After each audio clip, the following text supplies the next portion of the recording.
Assalamualaikum warahmatullahi wabarakatuh. Perkenalkan, nama saya Khairunisa Adelia dari kelas 10 MIPA 4 dengan nomor absen 13. Jadi pada hari ini saya akan mempresentasikan tentang salah satu materi di bab 5, yaitu tentang pasar modal.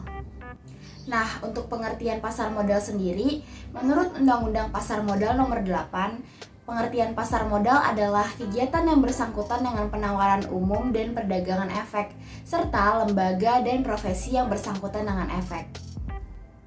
Nah, yang selanjutnya ini ada fungsi pasar modal. Untuk yang pertama, fungsi pasar modal ada fungsi ekonomi, yaitu mempertemukan dua kepentingan, yaitu pihak yang memiliki kelebihan dana atau yang disebut sebagai investor, dan pihak yang memerlukan dana atau yang disebut sebagai issuer. Yang kedua ada fungsi keuangan, yaitu memfasilitasi dan mendapatkan jumlah dana yang cukup besar untuk operasi perusahaan dari para investor dengan harapan aktivitas perekonomian perusahaan akan meningkat. Untuk yang selanjutnya adalah manfaat pasar modal. Nah, untuk yang pertama, manfaat pasar modal bagi emiten, yaitu yang pertama, jumlah dana yang dapat dihimpun bisa berjumlah besar. Nah, yang kedua, dana tersebut dapat diterima sekaligus pada saat pasar perdana selesai.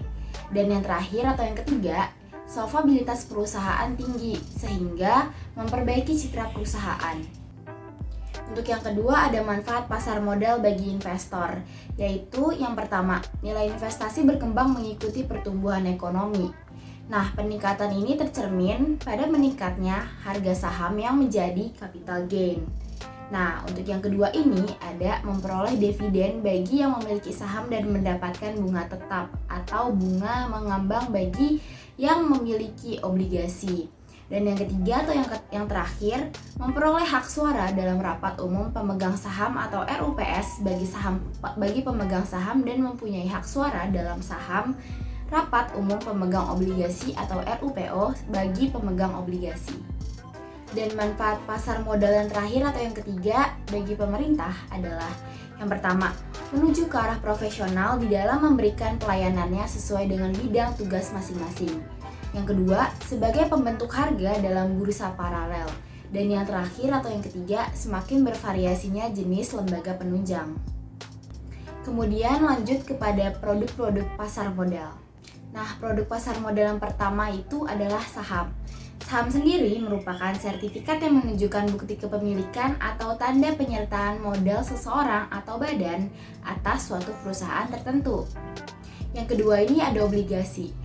Obligasi sendiri adalah surat berharga yang menunjukkan bahwa penerbit obligasi meminjam sejumlah dana kepada masyarakat dan memiliki kewajiban untuk membayar bunga secara berkala dan kewajiban melunasi pokok utang pada waktu yang telah ditentukan kepada pihak pembeli obligasi tersebut.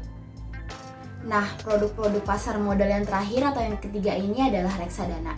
Reksadana diartikan sebagai wadah yang dipergunakan untuk menghimpun dana dari masyarakat investor untuk selanjutnya diinvestasikan dalam portofolio efek oleh manajer investasi.